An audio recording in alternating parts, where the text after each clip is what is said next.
The training ground was silent. 50 of the Sun King's finest warriors stood in formation, their armor gleaming in the merciless desert heat, their spears held at perfect attention. Would be chosen to bear the mark of the Fire Caracal, to become the Sun King's champion, to lead armies and protect the realm with divine power. The High Commander raised his hand to begin the ritual. The first warrior stepped forward, knelt, bowed his head in reverence. The invocation was spoken. Nothing happened. The second warrior, the third, the 10th, the 20th, all passed over, all unmarked, and then she stepped forward. Kira was the smallest warrior in the formation, the youngest, the least experienced. She had barely passed the entrance trials. The others had laughed when she'd been allowed to participate in the selection. A girl playing at being a warrior, they'd said. A waste of everyone's time. But when the High Commander spoke the invocation over her bowed head, the mark didn't just appear. The mark blazed so brightly that every warrior had to shield their eyes. And when the flames finally subsided, there it was, the mark of the Fire Caracal, intricate and alive, pulsing with power that made the very air shimmer. The High Commander stepped back in shock. It seemed like a strange thing to say about someone who had spent the last 3 years training in one of the most demanding military academies in the Desert Kingdoms. Someone who had endured brutal physical conditioning, learned to fight with spear and sword and bow, studied tactics and strategy until her head ached. Someone who wore the uniform of a Sun warrior, who stood in formation with the elite guard, who had somehow survived trials that broke stronger candidates. But it was true. Kara had never wanted any of this. Satisfaction of solving a problem that existed only in the mind. She did not want the clash of weapons, the shouted commands of drill instructors, the endless physical exhaustion of military training. She did not want to learn how to kill, how to lead, how to make split-second decisions that would determine who lived and who died on a battlefield. But here she was anyway. Kira had been born in the fortress city of Karath, a military stronghold built into the side of a mountain at the northern edge of the desert. Karath was ancient, its walls carved from the living rock, its foundations laid by the second Sun King over 2,000 years ago. It guarded the mountain passes that were the only easy route between the desert kingdoms and the northern territories. It was strategic, defensible, and absolutely vital to the security of the realm. It was also a city where almost everyone had some connection to the military. If you lived in Karath, you either served in the garrison, supported those who did, or left for somewhere else. There was no middle ground. Kira's family had served in Karath's garrison for 6 generations. Her great-great-great-grandfather had been a captain under Sun King Rathan the Bold. Her great-great-grandfather had defended the northern pass during the Shadow Wars. Her great-grandfather had been a decorated officer. Her father had been a warrior for 25 years before an injury ended his service. And her brothers, Darren, the eldest, was a squad leader in the eastern defensive line. Mako, the middle son, was a scout specializing in mountain reconnaissance. And Joran, just 2 years older than Kira, was training to become an officer. The family legacy was clear. Service, honor, strength, protection of the realm. And then there was Kira, small for her age, bookish, more interested in the library than the training yard. Her father, Torum, had tried to be understanding. When she was young, he'd smiled at her love of books. called her his little scholar, let her spend hours in the fortress library while her brothers trained. Subtle at first, comments about how strong she was getting, pointed observations about how the family had always served, reminders that they all had duties that went beyond personal preferences. And then her father's injury changed everything. It happened when Kira was 14. A routine patrol in the mountain passes. An ambush by bandits who had grown bold in recent months. Her father had fought bravely, had saved 3 of his squad members. The injury itself was devastating enough. The family's military stipend was reduced. They lost their officers' housing and had to move to smaller quarters in a less desirable part of the fortress. He tried to hide it, tried to stay positive, but Kira saw him staring at his brother's commendation plaques on the wall, saw the way he flinched when someone called him former warrior instead of just warrior, saw how he avoided the training grounds where he'd spent so many years. She took extra work as a seamstress. She made sure they had food on the table, even when money was tight. She kept the household running, kept her husband's spirits up as much as possible, kept her children focused on their duties and their futures. But Kira saw the exhaustion in her mother's eyes, the way her hands ached from too many hours of needlework. She hadn't meant to eavesdrop. "I'll find work," her father said, but he sounded defeated. "That's what you are. You know that. She wants to study, to become a scholar." "I know what she wants," Elora said, and there was pain in her voice. "But we have to think about what we need. If she enters the academy, if she becomes a warrior, the family stipend increases. We get better housing. We get medical care. Not our situation. But fair or not, these are the circumstances we're living with, and someone has to make the hard decision." Kira had stood outside that door for a long time after her parents' voices fell silent. Her mind was racing, her heart pounding, everything in her rebelling against what she'd heard, but she'd also understood. Her mother was exhausted, and there was something Kira could do about it. Something that would help them, would give them stability, would restore at least some of what had been lost. He'd asked her 3 times if she was sure, if this was really what she wanted. Each time Kira had lied and said yes. Her mother had hugged her tightly and whispered, "Thank you, thank you, thank you. You're saving us." And Kira had smiled and nodded and pretended that this was her choice, her desire, her path. Inside, a part of her was screaming. That had been 3 years ago. 3 years of pretending to be someone she wasn't.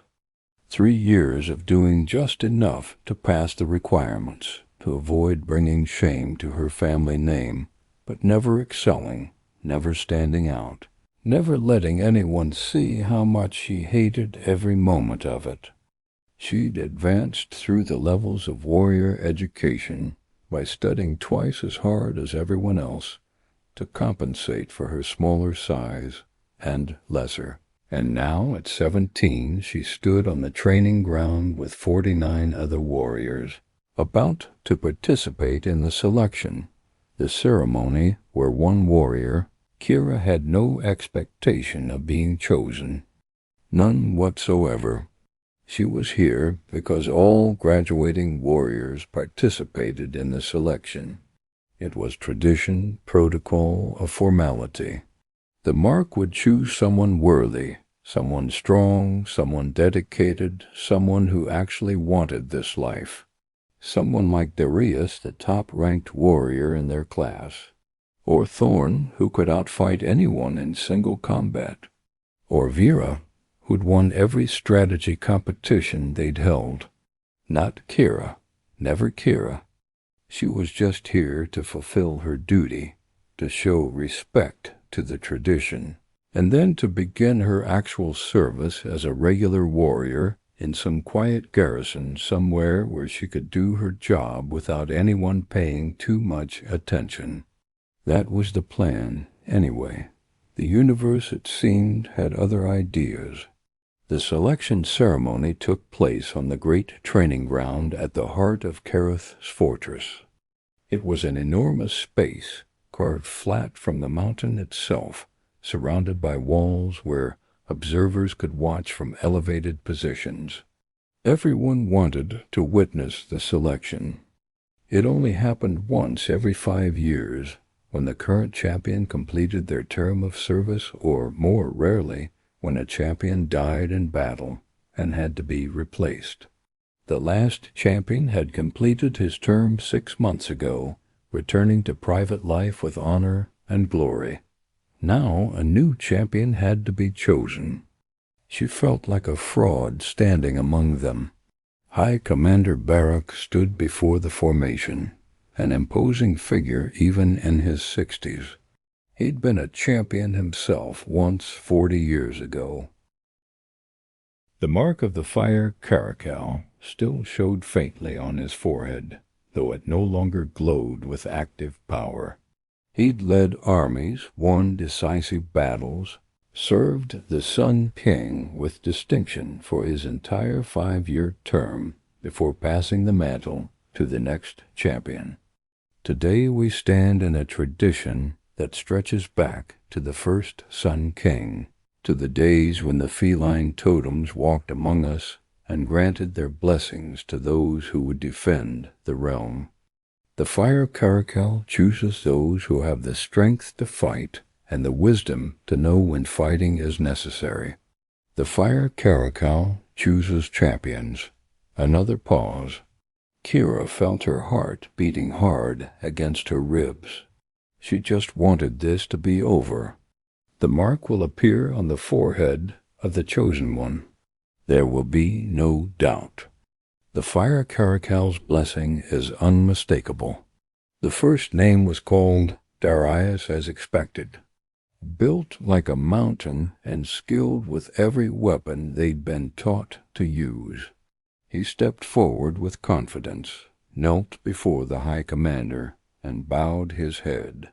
Barak placed his hand above Darius's head and spoke words in the old language, words that had been used in selection ceremonies for centuries. The syllables were ancient, powerful, resonant with accumulated meaning from thousands of repetitions over thousands of years. Nothing happened. Darius remained kneeling for the customary 30 seconds, then rose when Barak lowered his hand. The same result. The 3rd, the 4th, the 10th, all passed over. The 20th. The 30th, nothing. Murmurs began in the crowd. It was unusual for so many candidates to be passed over. Usually the mark appeared within the first 10 or 15 warriors. The Fire Caracal was supposed to know who it wanted, was supposed to choose quickly and decisively. But the ceremony continued, and no mark appeared. The 40th warrior knelt, rose unmarked. The 45th, the 47th. Kira's name was called. She was 49th out of 50. The crowd was watching, but she couldn't hear them. Everything had narrowed to the sound of her own breathing, the feel of her feet on the packed earth, the weight of armor that had never felt quite right on her smaller frame. She reached the High Commander and knelt as the others had done. The ground was hard and warm beneath her knee. She bowed her head, exposing the back of her neck in the traditional gesture of submission and respect. She waited for the invocation, for the customary 30 seconds, for the relief of knowing she hadn't been chosen. Barak placed his hand above her head. She felt the air shift with the movement, felt the weight of tradition, of expectation, of all the selection ceremonies that had come before this one. He spoke the ancient words, and Kira's world exploded. The heat came first. Not the heat of the desert sun, which Kira had lived with her entire life. Not the heat of exertion from training exercises. This was heat that came from inside, from her bones, from some core of her being she hadn't known existed. It burned through her veins like molten metal. It filled her lungs like breathing fire, made every nerve-ending scream with sensation that was too intense to be called merely pain or pleasure, but was somehow both simultaneously. Those gentle circles of light that faded into the skin, this mark announced itself with violence. Golden flames erupted from the point where the mark formed. They spread upward into her hair, making the dark strands lift and wave as if caught in a wind that didn't exist. They spread downward across her face, her neck, her shoulders, her entire body. Within seconds, Kira was engulfed in fire that should have been consuming her flesh, but instead felt like coming home to something she'd never known she'd left. The flames weren't destroying her. They were revealing her, layered alive. She could feel its shape even though she couldn't see it. A stylized caracal in profile, its distinctive tufted ears pointed forward, alert and listening. Around it, spiraling patterns that suggested movement, speed, the moment before action. The flames blazed brighter, and Kira heard gasps from the crowd, heard someone shout in shock or awe or fear. She wanted to look up, wanted to see what they were seeing, but she couldn't move. The power flowing through her had locked her in place, had taken control of her body while it did, whatever it was doing. And then suddenly a presence, not external, the way the wind cheetah manifested in dreams. This presence came from within, as if something that had been sleeping inside Kira her entire life had suddenly woken up. A voice that was her voice, but not her voice. Female, fierce, sharp as a blade and quick as lightning. Finally, do you have any idea how long I've been waiting? Kira tried to respond, tried to ask what was happening, but she had no voice of her own yet. 3 years I've watched you pretend. 3 years of you going through the motions, doing just enough to pass, never allowing yourself to actually engage with what you were learning. 3 years of you treating this training as a prison sentence you had to endure for your family's sake. The voice wasn't angry, exactly. It was more ... exasperated, like a teacher who'd been watching a brilliant student deliberately fail. Did you never wonder why you survived? Why you passed trials that should have broken you? Kara managed to think. I'm you. The part of you that you've been denying since you were 14 years old. I never wanted this. I wanted books and quiet and a safe life where you never had to make hard decisions, the voice finished. I know, but Kira, wanting something and being suited for it are not the same thing. You wanted to be a scholar the way some people want to be singers despite being tone deaf. It was a pretty dream. You know what you think you should want, the voice corrected. You've spent 17 years building an identity around being the quiet one, the bookish one, the one who's different from the rest of your warrior family. Someone who can assess a situation in seconds and know what needs to happen. Someone who moves with economy and precision when you stop thinking and just act. Someone who has an intuition for violence that you've been suppressing because you think it makes you a monster. You're a warrior, Kira, not because your family needs you to be, not because tradition demands it. Beneath all the dreams of quiet libraries and safe knowledge, you're a warrior. And I'm the part of you that's always known it. I don't accept that. You don't have to accept it. But you do have to acknowledge it. Because ready or not, willing or not, you've been chosen. The mark is forming. The power is manifesting. And in about 10 seconds, these flames are going to subside, and you're going to stand up in front of 50 warriors and hundreds of observers, and they're all going to see what you've been trying to hide even from yourself. What if I don't want this? Kira thought, and she was crying now, tears evaporating before they could fall, because of the heat surrounding her. Then you suffer, the voice said, and for the first time there was gentleness in it. Many do. Many marked ones never make peace with their blessings. Don't waste this. Don't waste yourself.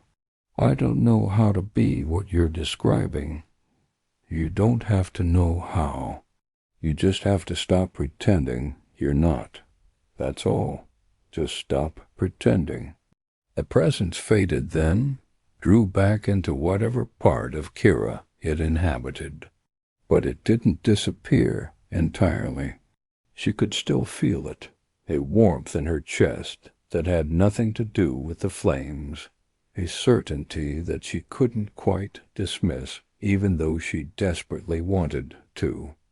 The flames around her body began to subside. The heat that had been all-consuming mellowed into something manageable. The mark on her forehead settled into its final form, glowing steadily, undeniably present. Kira opened her eyes. She was still kneeling on the training ground. Behind him, the formation of warriors was no longer at attention. They'd all seen the mark form, and she'd never wanted it less. Slowly, mechanically, Kira rose to her feet. Her legs shook. Kira could see the shock rippling through the crowd, through the warriors, through the High Commander himself. You didn't say something like that. Not when you'd been given an honor that thousands had prayed for, fought for, died hoping to receive. But it was the truth. And Kira, for perhaps the first time in 3 years, couldn't pretend otherwise. I didn't want this, she repeated, louder this time. I never wanted to be a warrior. High Commander Barrack's expression hardened. Warrior Kira, you. I only came here because my family needed the money, Kira continued, and she was crying now, tears streaming down her face. All the frustration and resentment and suppressed anger of 3 years pouring out in words she couldn't contain. My father was injured. We were struggling. They needed me to be a warrior so we could survive. So I gave up everything I actually wanted and spent 3 years pretending to be someone I'm not. And now you're telling me I have to do it for 5 more years? That I'm trapped in this life I hate? That I have to be your champion when all I ever wanted was to be left alone with my books? Then from somewhere in the formation of warriors, someone laughed. Not mockery. Something that sounded almost like ... relief. More laughter joined it, and then someone started clapping. Then more people. And suddenly, impossibly, the entire training ground was applauding, and Kira had no idea why. The High Commander raised his hand for silence. It took a while for the crowd to quiet. When they did, Barrack looked at Kira with an expression she couldn't read. You think you're the first chosen one who didn't want it? Kira blinked. What? You think the totems only choose people who want power, who seek glory, who can't wait to take on the burden of championing the realm? Barrack shook his head. I didn't want it either when I was chosen. I wanted to be a merchant like my father. I had no interest in warfare. But the Fire Caracal marked me anyway. He paused, and something like warmth entered his expression. What? Kira whispered. that the totems don't make mistakes, that they see us more clearly than we see ourselves. You survived 3 years of training. You're standing here with the mark of a totem on your forehead, because I had to. Because my family needed you, Barak finished. Yes, and you answered that need. You sacrificed what you wanted for the people you loved. That, Kira, is what warriors do. Not the fighting, not the strategy, not the glory. Warriors sacrifice. They put others first. They do what's necessary even when it's hard. He straightened, addressing not just Kira, but the entire assembly. This girl before you has spent 3 years hating every moment of her training. She's made no secret of her resentment, her desire to be anywhere else, her complete lack of interest in martial glory. He turned back to Kira. You have 5 years. 5 years to discover whether the life you think you wanted would have truly made you happy. And at the end of those 5 years, if you still hate it, if you still want your books and your quiet life, then you're free to go. The Caracal will release you. The mark faded. The power left. I was free to return to civilian life, to become that merchant I'd always wanted to be. But you didn't, Kira said, looking at his military uniform, his commander's insignia. No, Barak agreed, I didn't. Because by then I'd discovered I was happier being what I was than what I'd thought I wanted to be. The choice was mine. The Caracal had shown me possibilities I'd never imagined, but she didn't force me to choose them.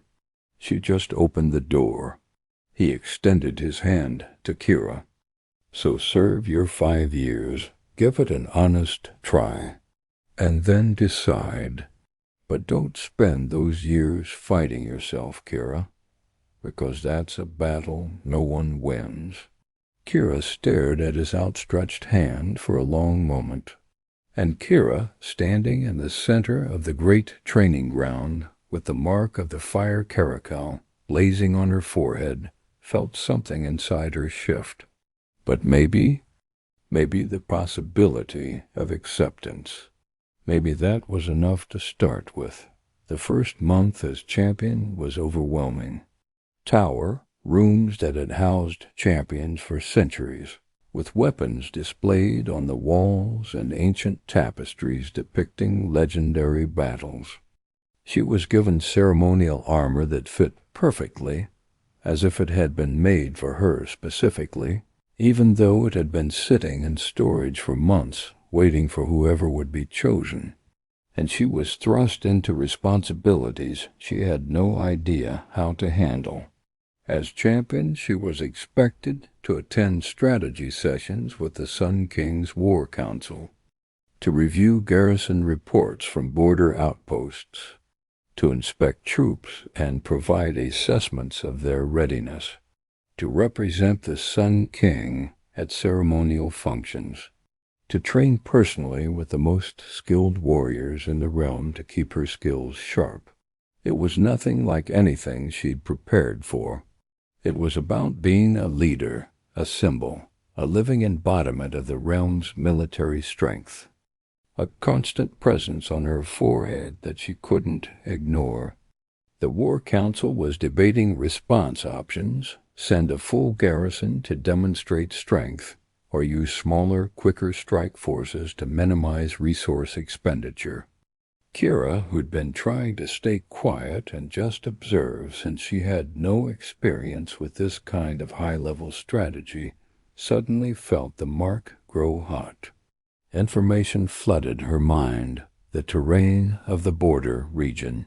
She saw the entire situation as if laid out on a map. They want to see if we'll commit full resources or try to conserve. The room had gone silent. 12 pairs of eyes stared at her. And you know this how? The senior general asked, his tone somewhere between skepticism and interest. I don't know, Kira admitted. The mark it showed me. Another general leaned forward. Showed you what? Everything. The terrain, the patterns, the raiders' likely thinking, the political implications. It's like I can see the whole situation at once and understand how the pieces fit together. She touched her forehead where the mark was pulsing warmly. Is this what it's supposed to do? High Commander Barrack, who attended all War Council meetings, smiled. The Fire Caracal is the totem of intuition and decisive action. She gives her chosen ones the ability to see through complexity to the core of what matters, to make the leap from observation to understanding without going through all the intermediate steps. It's one of the most valuable gifts a military leader can have. I don't know how. You just demonstrated that you do, Barrack interrupted gently. Your analysis was sound. Your proposed solution addresses multiple concerns simultaneously. You saw what we were missing after an hour of debate, and you saw it in seconds. He looked at the other council members. I propose we implement the champion's strategy. The vote was unanimous. 3 days later, reports came back from the border. The strike on the raiders' gathering point had been devastatingly effective. Dozens captured, their supplies destroyed, their leadership scattered. And she had no idea how she'd known it would. The second month brought a different kind of challenge. A plague broke out in one of the outlying settlements, spreading quickly through the population. They needed the champion. Kara had never dealt with a plague. She knew nothing about medicine beyond basic first aid that all warriors learned. But the mark seemed to think she could handle it, pulling her toward the mission with an insistence that felt almost physical. She led a team of 20 warriors and 5 healers to the affected settlement. The journey took 3 days through mountain passes and desert roads. The mark pulsed warmly each time she made one, as if approving, and the team followed her commands without question. When they reached the settlement, the situation was bad. A third of the population was sick. 2 people had already died. Others to maintain essential services, others to prepare additional housing for isolation of new cases. Gave her the certainty to make hard decisions quickly, and the presence to convince others to follow her lead. After 3 days of intense work, the plague was contained. After a week, new cases stopped appearing. After 2 weeks, the sick were recovering, and the settlement was returning to normal function. Before they left, the settlement's elder approached Kara with tears in his eyes. You saved us, champion. I just organized things. You did more than organize, the elder said. You gave us hope. You gave us leadership when we were falling apart. You showed us that we could survive this. That's worth more than medicine. You're a natural. Kara shook her head. It's just the mark. Is it? Lissa asked. Kara didn't know how to respond to that. That night, camping in the mountain passes on the return journey, Kara lay awake staring at the stars. The mark on her forehead pulsed gently in the darkness, a constant reminder of everything that had changed. She thought about the plague response, about the strategy session, about a dozen other moments over the past 2 months where she'd done things she'd never thought herself capable of. Maybe Lissa was right. Maybe it wasn't just the mark. Maybe there was something in Kara herself that the mark was simply bringing to the surface. The thought was uncomfortable. It challenged everything she'd believed about herself for 17 years. It suggested that maybe, just maybe, she'd been wrong about what she wanted and who she was. She still counted the days until her 5-year term would be complete. Still thought of herself as someone who was temporarily filling a role rather than someone who actually belonged in it. She just had moments of doubt about those certainties now, moments that were becoming more frequent. It was a level of organization and audacity that hadn't been seen in decades. The Sun King's forces were caught off guard, overwhelmed by the sudden assault. Word reached Kareth in the early morning. The War Council was convened immediately. Reports were confused and contradictory, but the basic situation was clear. 3 outposts under siege. The fate of those outposts, and possibly the stability of our entire northern border, depends on your success. Kira felt her blood turn to ice. I've never led a force that large. I've never been in actual combat. I'm not ready for. You are the champion, Rathan said, not unkindly but firmly. The Mark chose you. The Caracal believes in your ability to lead in moments of crisis. Trust that, even if you cannot yet trust yourself. But there is no one else, Kira. Every other senior commander is already deployed or needed here to defend the fortress. You are what we have. You are enough. He stood, ending the discussion. Go. Save our warriors. Protect our borders. Do what champions do. An hour later, Kira rode at the head of a column of 500 warriors, and somewhere inside her, that inner voice, the warrior she'd been denying, whispered, finally, now we'll see what you're really made of. The journey to the northern border took 6 hours of hard riding. Kira spent those hours in a state of controlled panic, second-guessing every decision, imagining every way this could go catastrophically wrong. But her warriors didn't see that. They saw their champion riding at their head, her mark blazing in the sunlight, her posture confident. They saw what they needed to see. The panic began to fade. Information flowed into her mind, the terrain they'd be fighting in, the likely composition and strategy of the raiding forces, the strengths and weaknesses of her own troops, the dozens of variables that would determine the battle's outcome. She saw it all, understood it all. By the time they reached the first outpost, Kira knew what needed to happen. Kira called a halt just outside visual range of the battle. They would split into 3 groups. The second would flank from the east, using the terrain for cover. But Kira saw how it would work, saw the flow of the battle before it happened, saw where the raiders would commit, where they'd be vulnerable, where her forces could strike with maximum effect. Her officers looked skeptical. This was complex, risky, dependent on perfect execution. But they'd seen what Kira had accomplished in the past 3 months. So they trusted her. The battle began at sunset. Everything happened exactly as Kira had seen it. The raiders took her bait, committed their forces to defending against the frontal assault. The flanking group got into position undetected. Within an hour they were scattered across the desert, no longer an organized force, but just individuals running for their lives. The outpost was saved.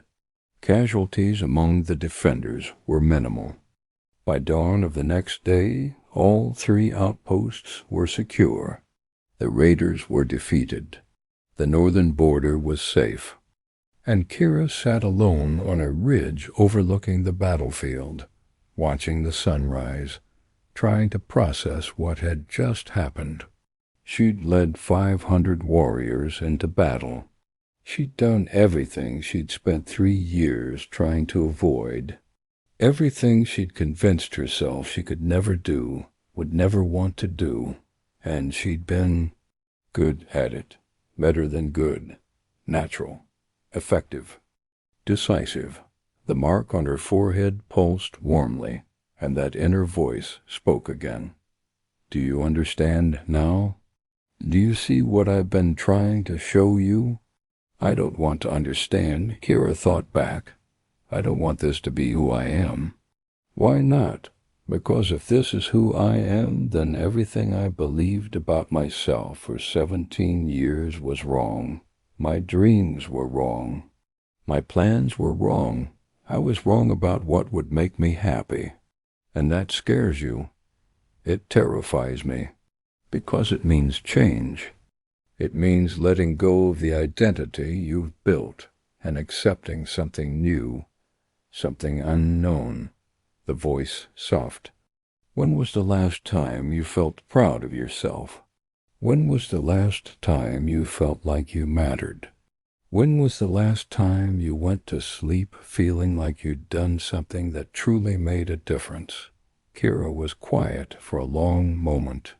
Then, last night, when we saved those warriors, when I knew they'd live because of decisions I made, and before that, the plague response, when the settlement elder thanked me, when I saw people recovering, and before that, the strategy session, when the border report came back and I realized my plan worked.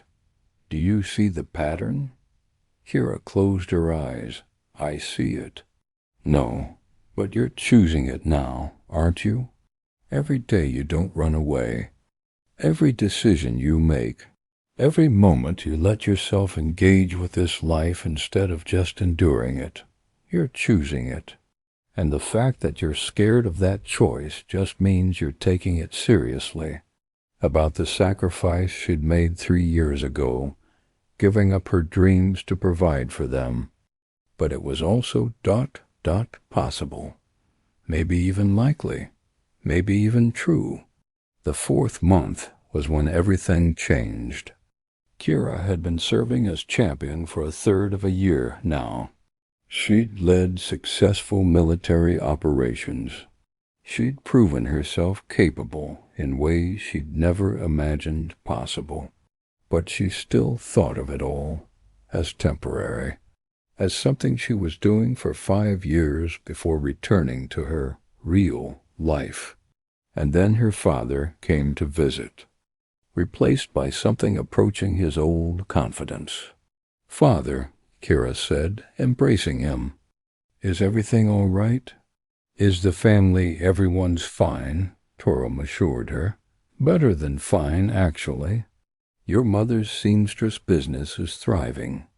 And Mako ... double quotes. He smiled. Mako is getting married next month. That's wonderful, Kira said, genuinely happy despite everything. But you didn't come all this way just to tell me news you could have written in a letter. No. Torum's expression grew serious. I came to apologize. Kira blinked. For what? For what I did to you. He took both her hands in his. Kira, I knew you didn't want to be a warrior. I knew you were giving up your dreams. And I let you do it because we needed the money, because your mother needed relief, because I couldn't bear being the man who'd failed his family.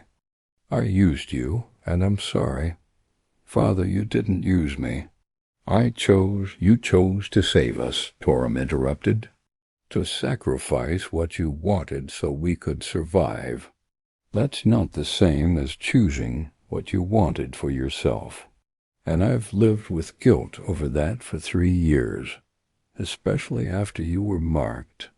Especially after I realized you'd be trapped in this life even longer. He released her hands and stepped back. So I came to tell you something. I've saved money over the past 3 years. Your mother's business has done better than expected. Your brothers send us support now that they're established. We don't need your champion's stipend anymore. We're stable, comfortable, even. I don't understand, Kira said slowly. What are you saying? I'm saying you're released. Not from your 5-year term. I know you have to serve that. But from the guilt. From the obligation. From having to pretend you chose this for any reason other than duty to your family. Torum's eyes were bright with unshed tears. You've given us enough, Kira. More than enough. And when your 5 years are done, if you want to leave, if you want to pursue the life you actually wanted, then do it. Do it with our blessing and without any guilt. You've earned that freedom. Kira stared at her father, emotions churning inside her too fast to identify. Relief? Yes. Gratitude? Absolutely. But also something else. Something unexpected. Uncertainty. Because being released from the obligation meant she had to confront a question she'd been avoiding for 4 months. If she wasn't serving out of duty to her family, if that reason was removed, would she still choose to be here? Father, I don't know what to say. You don't have to say anything, Torum replied. Just know that whatever you decide about your future, whenever your term ends, we support you. We love you. And we're proud of you. He pulled her into another embrace, held her tightly for a long moment, then left. Kira stood alone in her quarters, staring at nothing, feeling like the ground had shifted beneath her feet. That night she didn't sleep. But was that still true? Did she still hate this life? Or had that been more habit than reality, more comfortable self-pity than honest assessment? She thought about the plague response. The feeling of knowing what needed to happen and making it happen. The clarity of purpose, the decisive action, the knowledge that her leadership had kept people alive who would have died without her. She thought about strategy sessions, training exercises, the dozens of small moments over 4 months where she'd felt competent, effective, needed in a way that mattered. And she realized something that shook her to her core. Somewhere in the past 4 months, without her quite noticing, the constant ache of resentment had faded. The desperate need to escape had quieted. The sense of being trapped in the wrong life had disappeared. She was still scared sometimes, still uncertain, still learning how to be what she'd been chosen to become. She'd sacrificed her dreams for her family, but maybe those dreams had been the wrong dreams all along. Maybe the sacrifice hadn't destroyed her. Maybe it had revealed her. The mark on her forehead pulsed warmly, and that inner voice spoke one last time. So what now, Kira? Now that you know the truth? Now that you understand what you're capable of and how it makes you feel? To the part of herself that was finally, maybe, becoming integrated.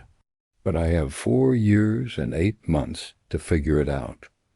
And this time, this time, I'm going to actually try.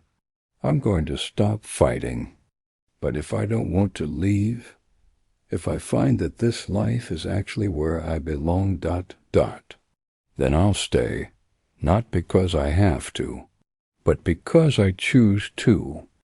The mark flared briefly, warmly, like a smile made of fire. Peace with the process of discovering who she actually was, rather than who she'd thought she should be. It was enough. It was more than enough. It was everything. Now the mark was fading. She could feel it growing fainter, the power receding, her service ending as the Fire Caracal released her from the bond. But before the final release, before the new selection ceremony that would choose her replacement, Kira found herself reflecting on everything that had happened, everything she'd become, everything she'd learned about herself that she'd been too afraid or too stubborn to see before. The 5th year had been different from the others. One had said she didn't even want to be a warrior. She was forced into the academy by her family. That's what makes her so amazing, the other had replied. She could have done the bare minimum, could have just counted days until her term was up. But instead she became one of the greatest champions in generations. She chose to be excellent at something she never wanted to do. That takes more courage than I'll probably ever have. Kira had stood outside the training room door, listening, feeling something shift inside her. Because the second warrior was right, day by day, to be the best version of whatever this life required. When had that happened? When had the shift occurred?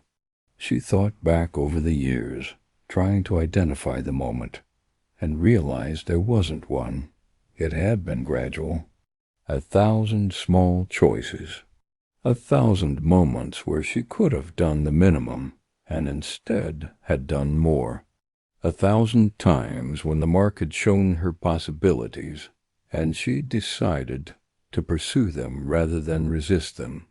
That realization had led to others. She thought about the books she'd wanted to spend her life reading, about the quiet library life she'd dreamed of, and she realized something surprising. She still read. In fact, she probably read more now than she would have as a scholar, because a champion needed to understand history and strategy and politics and logistics and a dozen other fields.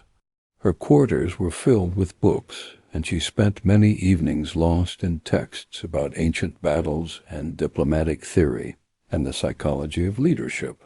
She'd gotten the books. She'd just gotten them in context of application rather than pure theory. And she'd discovered that knowledge meant more when you could use it to solve real problems, when you could see the direct impact of understanding something on outcomes that mattered. The quiet contemplation she'd craved, she'd found that too. Not in the way she'd imagined, not sitting in a library surrounded by dusty scrolls, just not in the package she'd expected. That had turned out to be even more valuable than the things she'd dreamed of. The work itself had evolved, too. She created pathways for them to serve in ways that played to their strengths while still meeting the realm's defensive needs. Some became strategic analysts, using their minds more than their weapons. Others became logistics coordinators, ensuring supplies reached where they were needed. Others became diplomatic liaisons, using warrior training as a foundation for negotiation and alliance building rather than combat. But everyone deserved to find the version of service that fit them rather than trying to fit themselves into a single rigid model. The Sun King had been enthusiastic about Kira's reforms. "You're changing what it means to be a warrior," Rathan had told her during one of their regular strategy sessions. "You're showing that strength comes in many forms. That service is about contribution, not just combat. This will strengthen the realm in ways that 1,000 champions following the old patterns never could." "I'm just trying to help people find what I found," Kira had replied. "The right role, the work that actually suits them, the life that lets them be who they really are." Rathan had smiled. "And do you know who you really are now?" Kira had considered the question seriously. "I'm still figuring it out. But I know I'm not who I thought I was at 17. And I know I'm better for that." There had been other changes, too. Her relationship with her family had deepened. Her brothers, who'd initially been skeptical of her selection, had come to respect her innovations and seek her advice. Her father visited regularly, and they developed an adult friendship that went beyond the parent-child dynamic.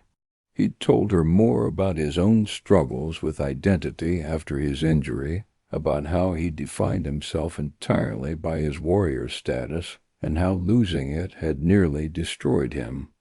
"You're braver than I was," Torum had said during one visit.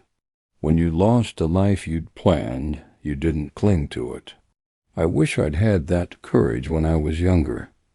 "You gave me that courage," Kira had replied, "by showing me what happened when someone couldn't let go. I didn't want to become bitter and broken like you were after your injury. So I chose differently." She'd hate but found she cherished. "But watching you, seeing how you've grown and what you've accomplished, I realized that service comes in many forms. I'll serve through prayer and ritual and helping people find spiritual comfort. You serve through protection and leadership and helping people find their strength. We're both doing what we're meant to do. We just took different paths to figure that out." Kira had cried reading that letter. The 5th year had also brought the most challenging military campaign of her term, and he'd launched a coordinated assault on multiple fronts, clearly intending to seize territory and force the Sun King to negotiate from a position of weakness. Kira had led the defensive response. 3 months of sustained military operations.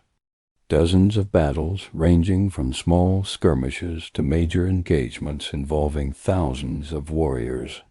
Strategic retreats, tactical victories, careful resource management, and possible decisions about where to commit forces and where to yield ground. The 17-year-old Kira, who'd knelt on this training ground 5 years ago, but the 22-year-old Kira who led those campaigns was different. She'd had 5 years of experience. She wasn't fighting because she had to, wasn't leading because duty demanded it. She was protecting people she cared about, defending a realm she'd come to love, using abilities she discovered she possessed to make a tangible difference in outcomes that mattered. The warlord had committed his full force, believing that capturing the spire would give him leverage to dictate terms. Kira had met him there with everything she had. 5,000 warriors against his 7,000. Outnumbered, but better trained, better equipped, better led. The battle had lasted from dawn to dusk. It had been brutal, costly, desperate. There had been moments when Kira thought they'd lose, when the warlord's forces seemed about to break through, when everything hung by a thread so thin it seemed it must snap. But they'd held. Through discipline, through courage. By sunset, the warlord's army was broken. By dawn of the next day, the warlord himself was captured. No longer a coherent threat. The northern border was secure. The realm was safe. The Sun King's authority was unquestioned. And Kira had proven, beyond any possible doubt, that the Fire Caracal's choice 5 years ago had been right. In the aftermath of that campaign, as warriors were counted and wounds were treated and victories were celebrated, Kira had sat alone on a ridge overlooking the broken spire battlefield.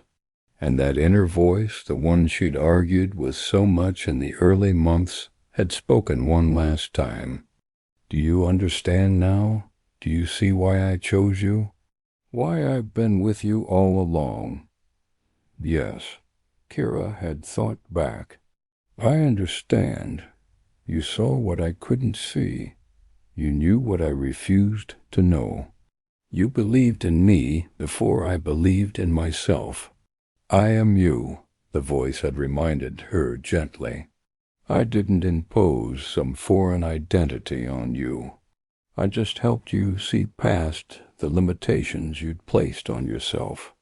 I showed you who you already were underneath all the stories you'd been telling yourself about who you should be."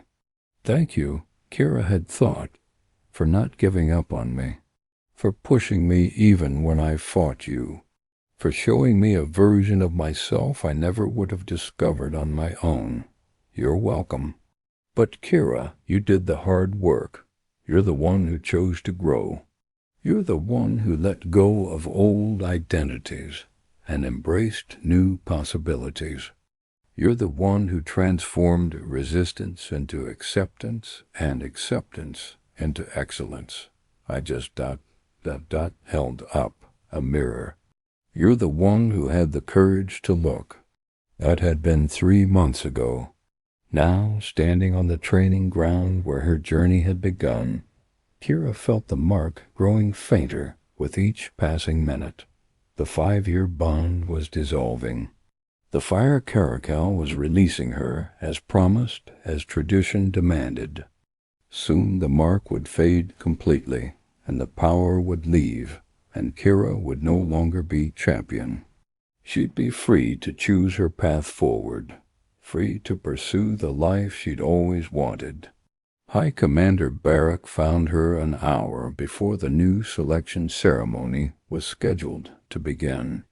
He was old now, in his late 60s, his hair white, his face deeply lined, but his eyes were still sharp, still seeing everything. He'd been the one to conduct Kira's selection 5 years ago, had been the one to tell her not to fight herself. "Champion Kira," he said, approaching slowly, his steps measured. "Your term is complete. You have served with honor and skill beyond anything we could have hoped for. You've led armies, won battles, saved settlements, trained the next generation, and fundamentally changed what it means to be a warrior in this realm." He paused, studying her face. "The Fire Caracal releases you. Your family's stipend will continue for life as recognition of your service. You'll be welcomed wherever you choose to go, celebrated as one of the greatest champions in our history." Another pause. "Or you may choose to remain, to serve as a senior commander, to continue the work you've started with training programs and strategic innovations, just as a warrior by choice rather than divine calling." Barak's expression softened. "I made you the same promise 5 years ago that I'm making now. The choice is yours, entirely yours. And whatever you choose freely, without obligation, without guilt, without any debt owed to anyone." Kira looked at him for a long moment. Then she asked, "When you were released, when your 5 years ended, what did you choose?" "I chose to stay," Barak said simply.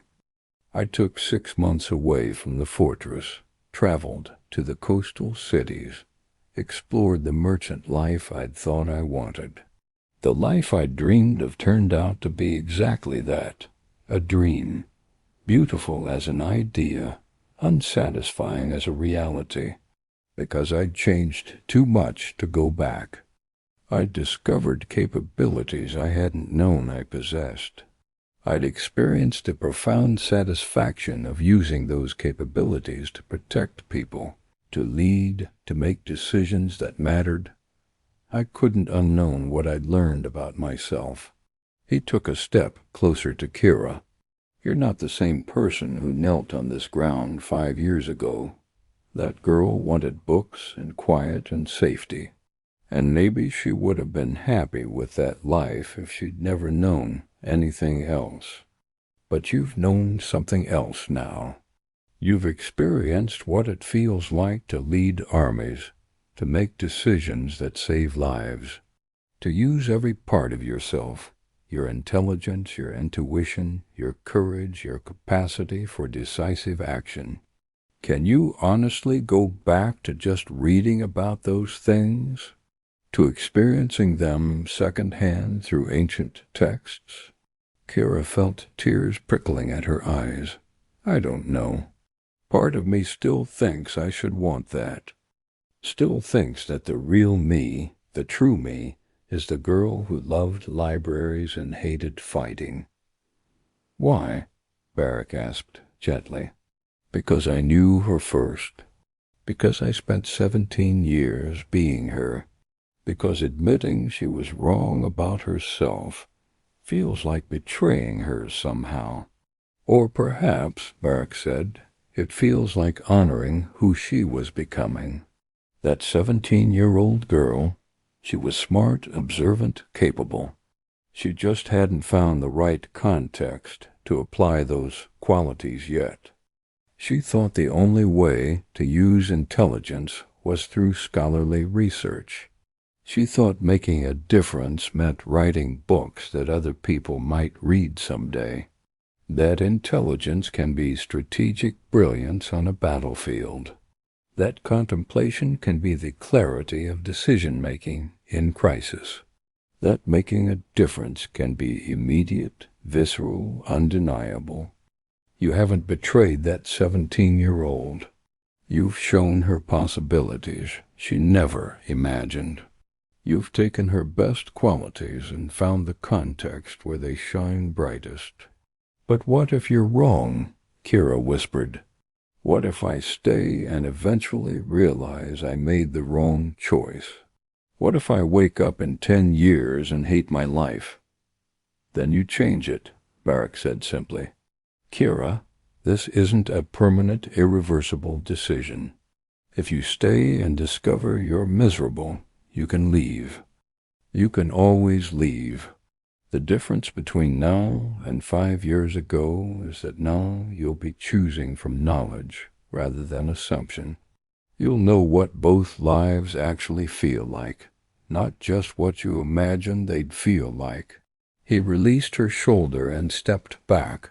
"I told you 5 years ago that the totems don't make mistakes. I still believe that.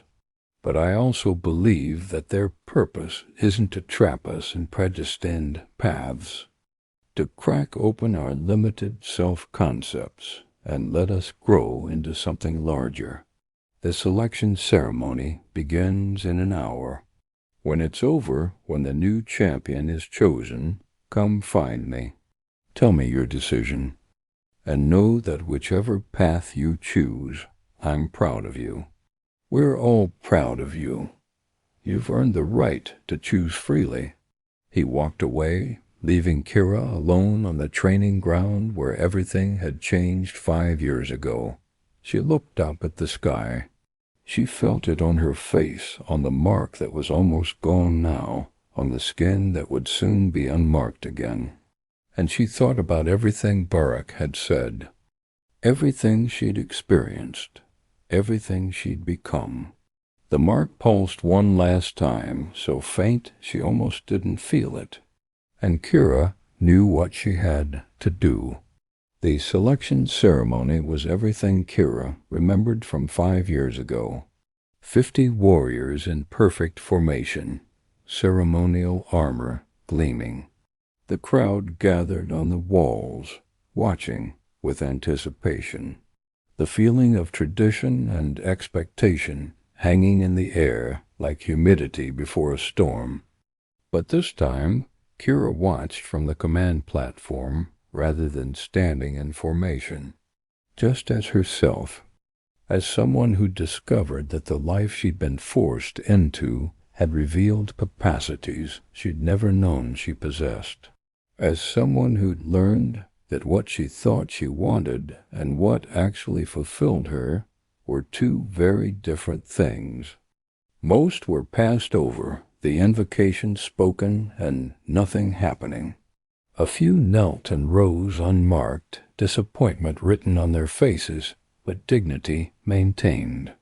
And then, about 30 warriors in, the mark appeared. The light bloomed on his forehead, the standard circle with 8 rays, glowing steadily as it sank into his skin. The crowd cheered. The new champion rose, looking stunned and honored and terrified all at once. Kira smiled, remembering that feeling. She caught the young man's eye and nodded, a gesture of acknowledgment, After the ceremony, after the celebrations and formal acknowledgments, after the new champion was whisked away to begin his orientation, Kira found herself back in her quarters. Not the champion's quarters anymore. Those belonged to her successor. She'd moved her belongings to smaller rooms in the command tower, rooms that were comfortable but not grand, functional but not symbolic.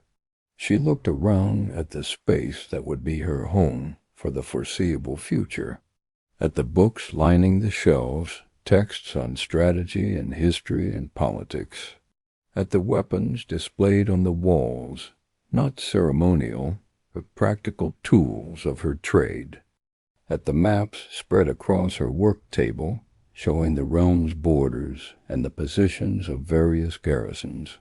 This was her life now, not the life she'd imagined at 17. The skin was smooth, unmarked, ordinary. The power was gone. The Fire Caracal had released her, as promised. But Kira could still feel something. Not the mark's heat, not the totem's presence. Something subtler, something internal. The certainty that she was exactly where she belonged. Not because fate demanded it, not because duty compelled it, not because she had no other options, but because she'd tried the alternatives, at least in imagination. She'd held her old dreams up to the light of experience and seen them for what they were, beautiful ideas that didn't quite fit who she'd actually become. She discovered that reading about battles wasn't the same as winning them. That contemplating leadership wasn't the same as experiencing the profound. She discovered that she was a warrior, not because someone forced her to be, not because the Fire Caracal marked her, not because her family needed her to be, but because that's who she was. Underneath all the stories she'd told herself about who she should be, assigned to fetch her for some meeting or duty.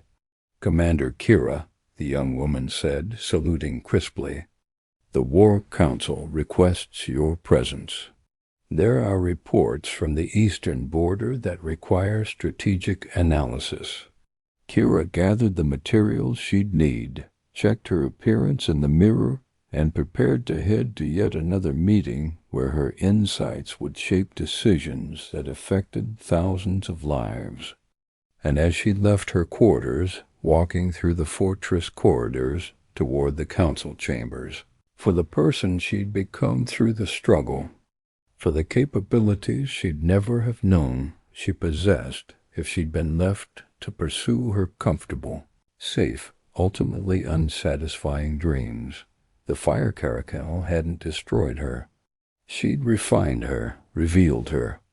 And now, 5 years later, walking through a fortress, as a commander by choice rather than a champion by compulsion, Kira finally understood what High Commander Barak had meant all those years ago.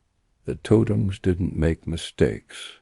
We could receive, even if it didn't feel like a gift at the time, especially if it didn't feel like a gift at the time, because the things we resist most fiercely are often exactly what we need most desperately, and the destinations we reach by accident are sometimes more perfect than any we could have planned deliberately, but free to choose it consciously, and that made all the difference. So what did you think of this journey? Kira learned that the destiny we resist might be the one we need, that sacrifice can reveal rather than destroy, and that true freedom comes from choosing consciously rather than running from obligation. If you enjoyed this story, leave your comment below telling me what resonated most. Was it Kira's struggle with her calling? The inner voice that knew her better than she knew herself? Light and destiny. With each episode, new legends emerge from the sands. Until the next story, Desert Traveler.